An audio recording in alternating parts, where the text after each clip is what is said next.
Hola tout le monde, j'espère que vous allez bien. C'est la première fois que je fais une vidéo face cam les gars.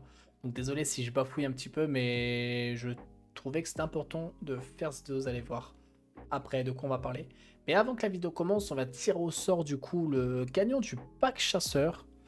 Donc parmi les 4 commentaires, donc parmi Widi, Brumol, David et Monsef du coup.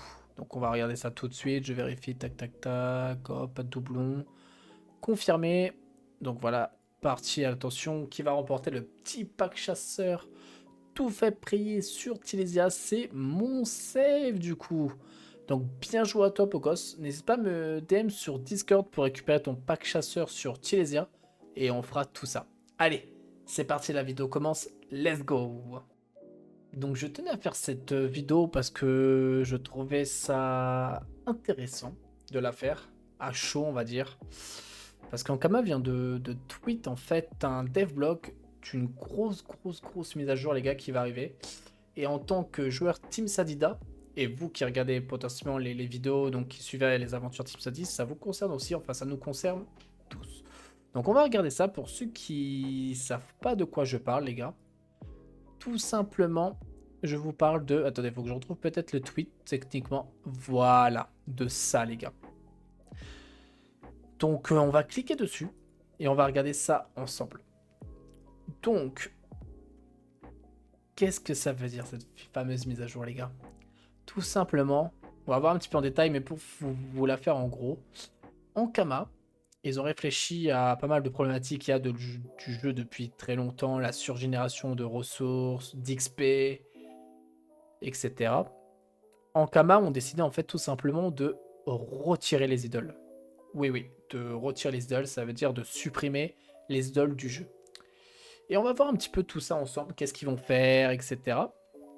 Donc ils ont pas mal d'objectifs. En fait, voilà, ils disent que les idoles ont été créées avec des objectifs louables visant à fluidifier l'expérience du jeu des joueurs lors de leur montée de leur niveau, etc. Mais ils se sont aperçus qu'en fait c'était beaucoup trop fort. Car actuellement sur Dofus, il y a des fameuses techniques XP en arène ou en 30, 40 secondes, voire 10-20 secondes, les gens peuvent prendre du 200, 300, voire 400 millions d'XP. Donc c'est vraiment abusé, donc il n'y a plus de... Voilà, il n'y a plus vraiment d'effort pour up, on va dire. Et en Kama, ils en ont eu marre de ça, même les joueurs, même moi en tant que joueur, c'est vrai que c'est un petit peu abusé. Et du coup, ils ont tout simplement décidé, voilà, nous préférons donc supprimer la fonctionnalité des idoles. Donc c'est un gros coup de massue pour certaines personnes. Mais, faut voir le bon côté des choses, les gars. Parce qu'ils vont, du coup, voilà, nous voulons équilibrer les taux de drop. La courbe d'expérience sera également modifiée. Je pense qu'on peut conclure de ça, c'est qu'ils vont revoir un petit peu l'XP par rapport à notre level. Peut-être. Peut-être qu'au lieu de passer du niveau, j'y bêtise, quand vous êtes niveau 105, pour passer niveau 100, actuellement, il vous faut peut-être 2 millions d'XP, 3 millions. Peut-être que là, ça va être 1,5 million peut-être. Je pense qu'ils veulent faire un sens comme ça. En tout cas, la courbe d'expérience va être revue. Donc ça peut être intéressant. Nous souhaitons également itérer sur les systèmes existants, dans un premier temps les challenges et les anomalies temporelles, puis dans ce second l'almanax. Donc pour les challenges, les gars, ils prévoient de diverses améliorations pour les rendre plus ergonomiques et centrés dans la boucle de jeu, afin qu'on puisse se substituer aux idoles. Car oui, actuellement, même moi en tant que voilà, farmer en Team Sadida, c'est vrai que vu que j'avais une grosse compo idole, c'est rare, mais vraiment très rare les gars que je faisais des chals. Si vraiment c'est des chals contre contamination, blitz, ça se faisait tout seul, mais je focusais jamais les chals. Pourquoi? Parce que je sais que j'avais quand même les idoles et que j'allais dropper à 100%. Donc ça, je trouve vachement intéressant de leur part. Après, je vais pas mentir, anomalie temporelle, on va pas trop en parler sur la vidéo, va être vraiment trop longue. C'est vraiment une vidéo sans montage ou voilà. Pour qu'on parle un petit peu, pour que vous me dites dans l'espace commentaire qu'est-ce que vous en pensez, si vous êtes pour ou contre, etc. L'Almanax. Depuis la sortie de cette fonctionnalité, beaucoup de nouvelles zones ont fait leur apparition. L'Almanax sera mise à jour pour les inclure dans les offrandes et les bonus, dont les taux seront également rééquilibrés. Donc ça, c'est vachement intéressant, je trouve. C'est faux, en fait, j'ai rien compris. J'ai rien compris, les gars. Donc s'il y en a qui peuvent me dire dans l'espace commentaire s'ils ont compris quoi ce passage, j'ai beau me creuser la tête, je vous avoue que j'ai pas trop compris. Donc voilà, les sons, je vais pas vous mentir, on va pas trop en parler. Voilà, on va parler plutôt de cette partie. Nous réfléchissons au moyen de fournir une alternative au succès d'Idol. Donc là, ce que j'ai pu comprendre, c'est que tout simplement, en fait, ils vont supprimer les scores Idol des succès. Donc moi, ça n'a pas d'impact pour moi, et pour, je pense, à vous, vous avez fait le full succès ou pas, ça va vous enlever énormément de points de succès. Donc je ne sais pas comment ils vont remédier à ça. C'est vrai que sur ça, ça peut faire un petit peu peur. Comme nous l'avons évoqué, nous préférons créer de nouveaux succès avec une bonne difficulté et une mécanique adaptée pour chaque donjon. Les expéditions ont été un bon moyen de tester ce type de contenu et nous sommes assez satisfaits du résultat. C'est vrai que les expéditions, je les ai pas tous faites, mais c'est vrai que c'était vachement agréable. Et du coup, ce que j'ai pu comprendre là, c'est qu'ils veulent faire le même système que les expéditions, mais dans les succès globaux. Ça peut être intéressant. Franchement, ça peut rajouter de la difficulté, c'est-à-dire que chaque donjon aura sa particularité, etc. Ça peut varier un petit peu le contenu, ça peut être vachement intéressant de leur part. À propos des quêtes, nous souhaitons offrir une difficulté équivalente à l'utilisation des idoles dans ces contextes. Les quêtes concernées déjà réalisées ne seront pas réinitialisées après ces changements. Si un objectif idole est en cours, il sera modifié avec le nouveau fonctionnement. Donc ça, je pense qu'ils doivent parler de la quête tutu. Donc à voir, ça peut être vachement intéressant. Du coup, ça va faire une autre variété, on va dire, de quêtes, etc. À voir. Franchement, pour l'instant, moi, ça m'aille beaucoup. Pour le métier façonneur, le retrait des recettes d'idoles ne devrait pas impacter trop durement sa progression. Cependant, nous sommes conscients de retirer une partie de l'attrait que les joueurs peuvent avoir avec ce métier. C'est vrai que les idoles, quand on les craftait, ça nous rapportait énormément d'XP. Donc moi, ce que j'ai peur avec ce retrait-là, les gars, c'est qu'on va pas se mentir, mais tes façonneurs demandaient énormément de galets brésiliens. J'ai peur qu'il y ait un petit impact sur les galets brésiliens et que les galets brésiliens, du coup, perdent en valeur. Donc les joueurs PVP vont perdre un petit peu en rentabilité. Donc, mais ça, je suis pas vraiment... voilà, je suis pas un pro du PVP, donc je vais pas m'avancer là-dessus. Dites-moi ce que vous en pensez, s'il y a des joueurs PVP qui regardent la vidéo, votre ressenti par rapport à ça. Ensuite, il n'est pas exclure que nous apportions de nouvelles recettes dans le futur, si le besoin s'en fait ressentir. Donc du coup, ils vont pas rajouter tout de suite des recettes, mais sur le futur, s'il y en a besoin. Quoi comme recette, ça on ne sait pas, donc à voir. Nous n'avons pas encore statué sur ce que nous devrons les ressources idoles. Au vu du nombre d'idoles en circulation, cette décision est importante et nécessite réflexion et recul. Attends, nous n'avons pas encore statué sur ce... Nous deviendront les ressources d'idoles. Ok, donc ça veut dire qu'ils vont peut-être potentiellement transformer les ressources idoles en une autre recette pour pas que les ressources servent plus à rien du coup. Ça peut être intéressant parce que sinon, ouais, il y a pas mal de... Ils vont clairement chuter les prix des ressources pour crafter les idoles, donc à voir. Nous avons bien conscience que les idoles étaient centrales dans un certain nombre de joueurs. PL Arène, tout ce qui est PL, tout ce qui est système PL en fait avec cette mise à jour. Et la suppression des idoles, ça va vraiment impacter, je pense, le système de PL. Donc force aux joueurs qui faisaient que ça. Grosse force aux joueurs, les gars. De ce fait, pour pallier cette suppression, de nombreuses modifications vont être apportées au fil des mises à jour.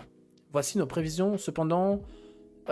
concernant la mise à jour 2.68 qui fait l'objet des prochaines parties de The Devblock. Alors, amélioration du système des challenges. Donc on va voir ça tout de suite. Durant nos réflexions sur les modifications à apporter du système des idoles, il nous est apparu que les challenges remplissaient déjà au moins une partie, 3 objectifs. Proposer un système ludique pour moduler la difficulté entre chaque combat, le gameplay des combats sera généralement modifié. Ok. Donc ça, je sais pas, ils entendent quoi par là. C'est-à-dire que en fonction des tchals, parce que je vois qu'il y a beaucoup de petits tchals là que je connais pas, comme celui-là. Comme les tchals comme ça, je ne connais pas. Donc ça veut dire quoi? Qu'en fonction des tchals, on aura un combat un peu différent et tout. Ça me fait un petit peu peur, ça, pour la Team Sadi, donc à voir. Permettre l'augmentation des récompenses sans compromis sur l'efficacité des personnages. Donc ça, on va voir après, mais j'ai vu un petit peu, je me suis un peu spoil. On pourra faire des changements, etc. Sur les challenges, ça j'aime beaucoup ce qu'ils prévoit avec les challenges. Valoriser la prise de risque via des meilleures récompenses. Enfin, Kama. Moi j'attendais ça depuis un moment. Parce qu'actuellement sur Dofus, les gars, les gens qui prennent des risques, des gens qui se bougent le cul, n'ont aucun mérite actuellement. Ça veut dire que les gens qui kiffent farmer pendant des heures, en fait, comme moi, mais bon, moi je farme vraiment très chill, les gars. Voilà, je suis pas à faire des records de temps, je cherche pas la rentabilité. Mais c'est vrai que quand je vois les prix des ressources ou quoi, c'est vrai que ça fait un peu mal au cœur. Ça fait pas mal au cœur quand je vois par exemple des personnes qui bougent pas d'arène, où leur combat dure 20 secondes, ils empochent des 50 millions, des trucs comme ça. C'est vrai que ça fait un petit peu mal au cul, on va pas se mentir. Donc moi, cette mise à jour me fait énormément plaisir. Les challenges sont simples à comprendre et ont l'avantage d'être optionnels. Ils sont également accessibles à tous les joueurs qui sont libres ou non de les faire sans contrepartie sur leur équipement. Donc pardon. C'est donc tout naturellement que nous avons décidé de porter une attention particulière à ce système. Une bonne partie de la mise à jour s'articule autour des challenges. C'est l'occasion rêvée de les améliorer ou même d'innover. Donc ce que je peux comprendre là, c'est qu'ils vont faire en sorte de rajouter des nouveaux challenges, comme je peux voir ici. Comme on peut voir juste ici, ici. Je sais pas, la petite roulette, je sais pas ce que c'est. C'est peut-être des anciennes châles. Après, de ce que je peux voir, je crois que c'est un peu tout. Ça, par exemple. Donc, à voir. Ça peut être intéressant. Voici les problématiques sur lesquelles nous avons travaillé. Il n'y a aucun moyen d'anticiper les challenges qui vont être choisis pour le combat. Cela peut apporter beaucoup de frustration lorsqu'ils sont mal adaptés à la compétition des joueurs. Au placement de l'équipe. Ça, c'est vrai que les gars, quand par exemple vous avez un intouchable et que y a un mob qui joue juste avant vous, c'est vrai que c'est très très très très compliqué et c'est très frustrant comme ils le disent. Après, voilà, il parle d'intouchable qui peut être immédiatement échoué.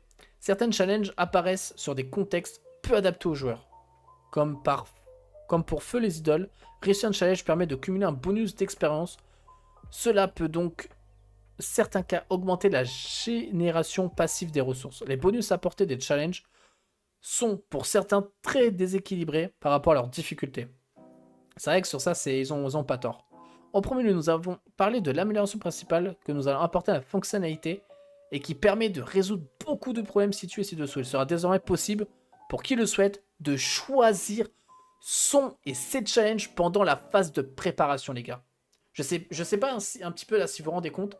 C'est-à-dire qu'avant chaque combat, on va pouvoir choisir notre challenge. Je pense parmi 1-2 chals, on va pouvoir choisir notre challenge.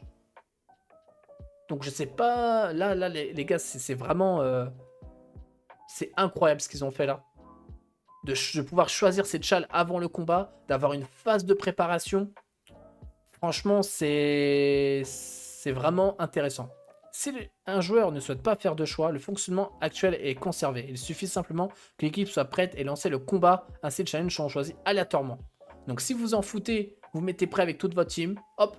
Mais si vous voulez, on va dire, comme pour moi avec la team Sadia, avoir des challenges un peu spécifiques et tout, c'est très intéressant. Seul le lanceur du combat a le contrôle sur ce choix de challenge. Donc ça veut dire que c'est votre main qui lance le combat qui aura le choix en fonction des challenges et tout. Donc c'est très intéressant. Il doit alors faire un choix parmi 2 challenges proposés pour chaque emplacement de challenge disponible. Du temps supplémentaire est attaché au temps de préparation classique. Donc c'est intéressant. Donc ce que j'ai compris, c'est-à-dire qu'en zone, vu que vous avez qu'un challenge, vous avez le droit à un challenge. Et en donjon ou en arène, vous aurez la possibilité de choisir 2 challenges. Donc vachement très intéressant. Ces modifications permettent à ceux qui souhaitent réaliser des challenges de se préparer en conséquence, changer de placement sur la grille, changer un équipement ou une variante, un trophée, d'initiative ou bien placer votre meilleur allié pour réussir le challenge intouchable par exemple. C'est vrai que ça c'est très intéressant pour, par exemple, si vous avez, voilà, comme ils disent, un intouchable, vous avez un panda, vous prenez votre panda là, qui jette toute votre team à l'autre bout de la map, hop, vous assurez intouchable. Donc ça peut être vachement intéressant. Si vous voulez en savoir plus concernant ce fonctionnement s'intègre à l'existence. Nous en parlons plus précisément dans la page suivante. Ok, intéressant. On va essayer de pas... Voilà. On va essayer d'aller assez vite, parce que sinon la vidéo risque d'être très longue pour vous. Modification sur le système d'apparition des challenges pour qu'ils soient plus précis et correspondant mieux aux différentes situations. La composition de l'équipe, son niveau ou son rapport de force avec les monstres. Économe et Blitz n'apparaîtront pas avant un certain niveau pour assurer un nombre de sorts suffisant. Zombie ne sera pas forcément proposé sur des cartes trop grandes. Intéressant ça. Il ne sera plus possible de recevoir un bonus d'expérience et de butin en même temps. Lorsque vous réussissez votre challenge, un bouton à côté des challenges vous permettra de choisir individuellement quelle récompense ils vont offrir. Expérience ou bulletin. Alors ça, je suis mitigé. Je trouve ça vachement intéressant, mais très frustrant. Parce qu'admettons, vous voulez XP votre team et vous allez farmer une zone qui est très rentable. Ça veut dire que si vous avez un blitz qui vous donne 200%, et bah c'est soit le 200% s'applique sur votre drop, donc vous avez 200% de drop en plus, ou alors vous l'appliquez sur votre expérience, mais du coup, vous allez dropper bah, limite que dalle. Donc à voir, ça peut être intéressant dans certaines situations, je trouve, mais ça veut dire qu'il faudra focus soit que l'XP, soit que les KBA. Enfin, les drops, vous m'avez compris. Donc ça peut être intéressant, j'aime beaucoup ce principe. C'est vrai que sur ça, en Kama, pour le moment, GG en Kama, parce que pour le moment, ça... C'est que du positif. Je n'ai pas de trucs un peu négatifs à dire là pour l'instant, donc c'est intéressant. Équilibrage des valeurs, des bonus pour mieux correspondre à la difficulté de chaque challenge, mais aussi à la nouvelle formule de drop.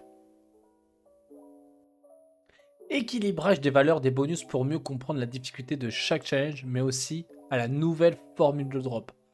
Donc je pense qu'en fonction de votre combat, si votre combat est beaucoup plus dur, vous aurez un challenge qui va être adapté à sa difficulté pour éviter de rajouter de la difficulté pour que vous compliquiez, je pense, le combat. Et la nouvelle formule de drop. Donc je suppose qu'ils vont revoir toutes les ressources droppables, je pense. Donc peut-être le taux de drop. Donc intéressant. Les mécaniques des challenges ne sont pas en reste, mais nous apportons des modifications sur certaines et supprimons d'autres et en créons aussi des nouvelles. Quelques exemples. Favoritisme. Si vous soignez un personnage, vous ne pouvez plus soigner d'autres personnages pendant toute la durée du combat. Conquérant. Lorsqu'un personnage tue un adversaire, il doit finir son tour sur la case qu'occupait cet adversaire. Intéressant, comme ça rajoute un petit peu de la diversité, on va dire ça comme ça. Martyr. Le personnage désigné est le seul à pouvoir recevoir des dommages pendant toute la durée du combat. S'il meurt, le chain échoue. C'est vachement intéressant à voir. Après, le pourcentage d'XP que ça donne ou de drop, ça peut être vachement intéressant. Et Doom, alors ça les gars, Doom, je pense qu'ils ont fait exprès pour la team Sadie, c'est pas possible les gars. Doom, tous les adversaires doivent être achevés durant le même tour. Sachant que la team Sadie fait du T1 à tous les mobs morts d'un coup, ça c'est un chal free pour la team Sadie les gars, ça c'est abusé. Après, détails sur les choix des challenges. La problématique principale avec ce système de choix de challenge a été de faire en sorte qu'il s'intègre de manière fluide au fonctionnement actuel des combats, que nous ne souhaitons pas alourdir. Le but est d'apporter du confort de jeu et un outil à ceux qui ont envie de profiter pleinement des challenges, sans impacter le jeu de ceux qui ne sont pas intéressés par la fonctionnalité. C'est pourquoi nous gardons la fonctionnalité actuelle qui est la suivante. Les joueurs entrent dans le combat en phase de préparation. Lorsque tous les joueurs sont prêts, le combat se lance. Les challenges sont alors choisis aléatoirement en fonction de certains critères propres à chaque challenge. Ce qui change, c'est le nouveau système de croix de challenge. Les joueurs qui a lancé le combat a un bouton qui lui permet d'altérer entre le déchaînement aléatoire des challenges, écrit ci-dessous, et entre le challenge. Alors je pense que dès que vous allez lancer un combat, il y a ça qui va s'apparaître. Donc admettons vous avez les deux chals et votre donc lui qui a lancé le combat va tout simplement choisir si à la fin du combat l'XP, enfin les bonus générés vont sur votre XP ou sur votre drop. Ou alors, si vous n'avez pas envie, vous en foutez, vous mettez je pense ici, c'est aléatoire en fait. C'est vraiment aléatoire ou... Ah non, attendez. Ah non, je viens de comprendre. Effectivement, je m'excuse. Donc là, vous choisissez ça, et là, si vous vous mettez là, c'est en mode le bouton aléatoire des challenges. En mode vous vous en foutez, peu importe lequel. Ça peut être intéressant, franchement, ça peut dynamiser les combats, il y aura une nouvelle forme de combat, ça peut être vachement intéressant. Lorsque le bouton choix des challenges aléatoires est désactivé, son bouton prêt est modifié et indique à la place de prêt à choisir un challenge.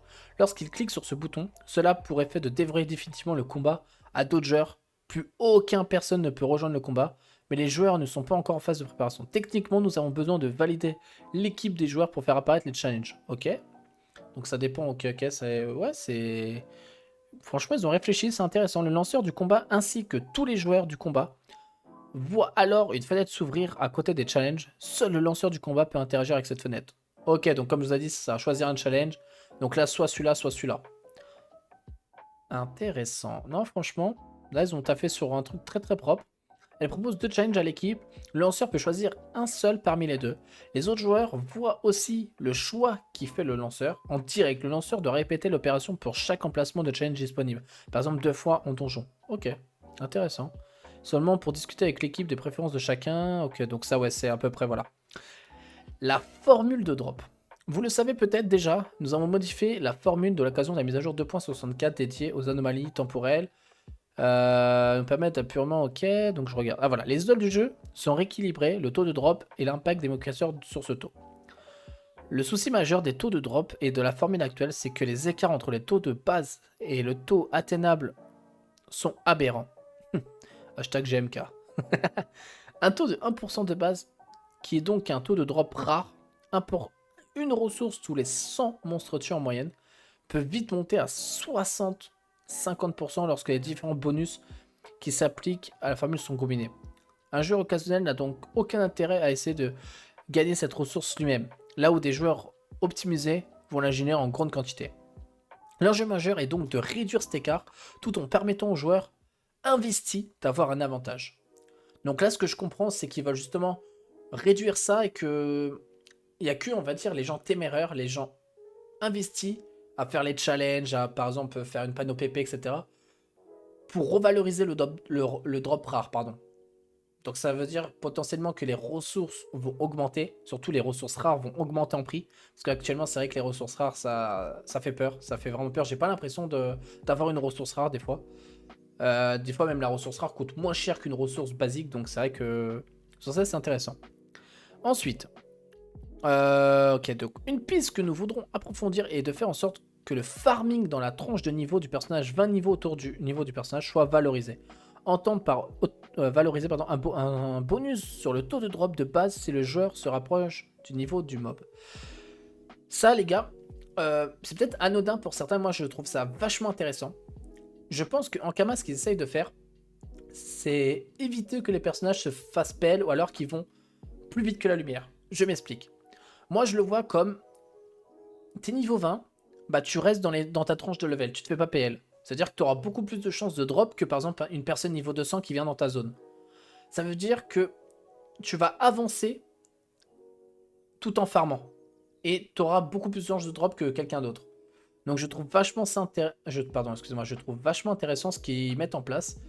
Ça va valoriser tout simplement le farm en fait. Ça veut dire que les gens vont créer des groupes exprès par exemple niveau 100 pour aller farmer du donjon rat noir. Ils auront plus de chances de drop la ressource rare qu'une team 200 par exemple. Même si la team 200 aura beaucoup plus de chances de valider des chals, bah ça se trouve, la team 100 sans chal va pouvoir valider tout simplement la ressource rare et non la team 200. Donc ça peut être vachement intéressant. Cela pourrait aider certains joueurs à se fabriquer des équipements de leur niveau durant leur progression ou encore pouvoir se permettre de farm à leur niveau pour revendre les ressources. Donc c'est un peu ce que j'ai dit. Et là j'appuie vraiment sur le fait de fabriquer ces équipements. J'ai l'impression qu'Ankama avec cette mise à jour veulent un peu faire le même système qu'il y avait à l'époque à la 2.0 et à la 1.29 pour ceux qui ont connu. C'est que tu veux une panneau Pyra noire, et bah tu vas te la farmer toi-même. Au lieu de l'acheter directement HDV maintenant, actuellement en 2023 sur Dofus, j'ai l'impression que les gens ne craftent plus rien. Vont directement acheter HDV et basta. Alors que l'essence même du jeu, c'est un petit peu ça, le farm, craft, on s'équipe, et au final on a pris du temps, mais on est super satisfait du résultat. Donc ça pourrait être intéressant de... J'ai l'impression de... Là, en lisant ce petit devblog dans Kama, les gars, j'ai l'impression qu'ils veulent refaire en sorte d'avoir un ancien Dofus, mais un peu plus moderne. Donc moi, ça me fait énormément plaisir d'entendre ça en fait. Enfin, surtout de voir, parce que j'entends pas. Les joueurs qui farmaient en dehors de leur tranche de niveau pourraient compenser avec de la prospection, des facilités à réaliser les challenges, comme je vous l'ai dit, encore simplement à faire un plus grand nombre de combats. Donc exactement ce que je viens de vous dire. Nous réfléchissons également à réduire le malus qui est appliqué à la prospection si l'écart de niveau entre le monstre et le joueur est trop important. Intéressant, donc ça veut dire qu'on va revoir potentiellement des systèmes full PP comme à l'époque, over PP avec des stuffs à 500, etc. Ça peut être vachement intéressant là.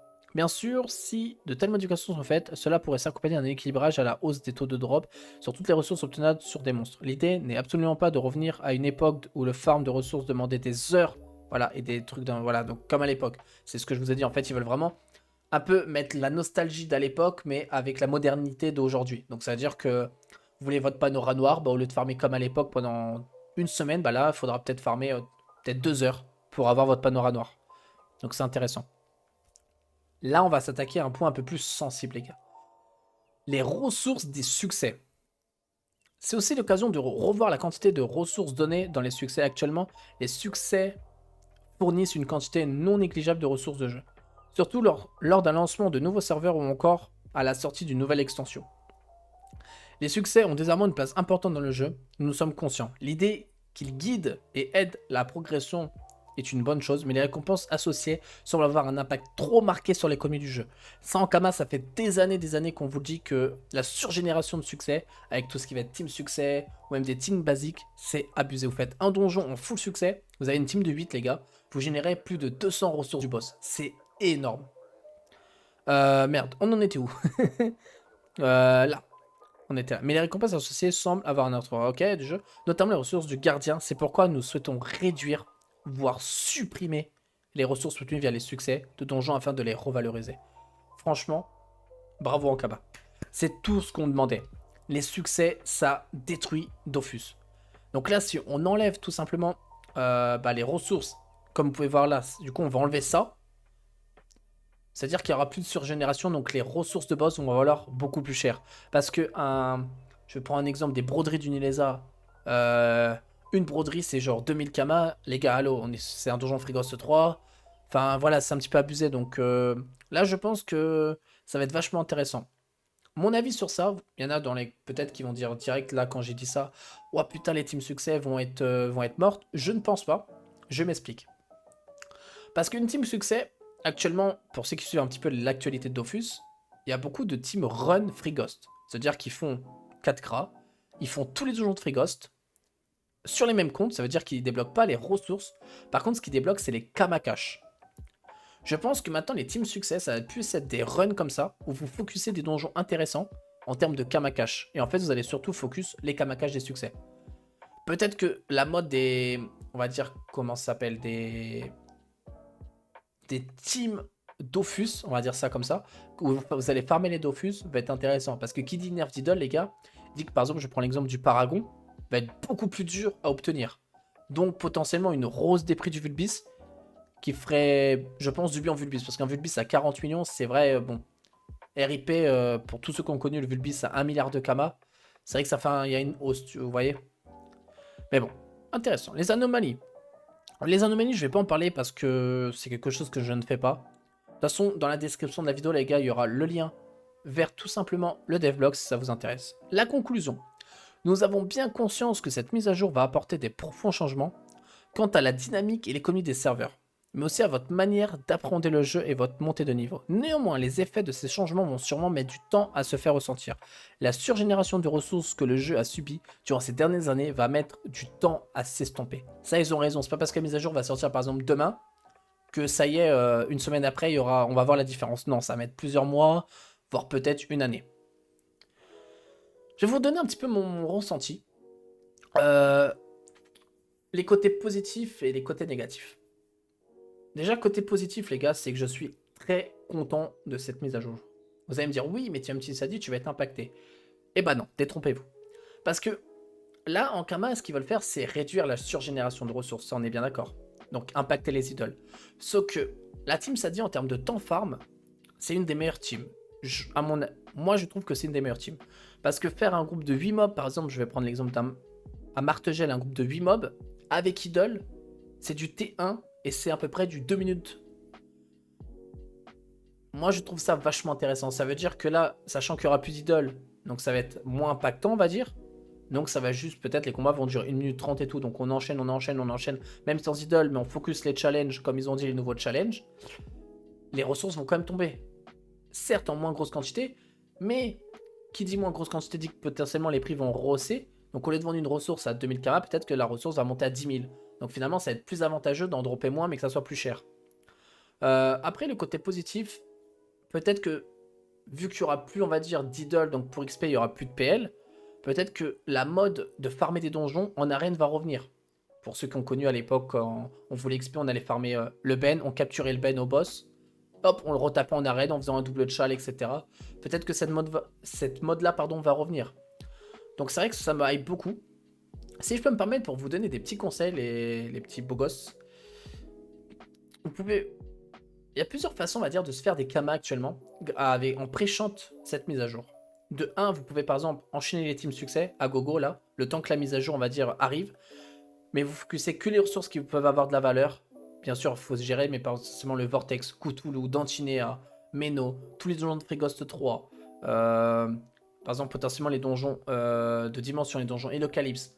Tout ça, si vous avez le potentiel de le faire, faites-le. Parce que ces ressources-là, c'est des ressources qui vont coûter une blinde.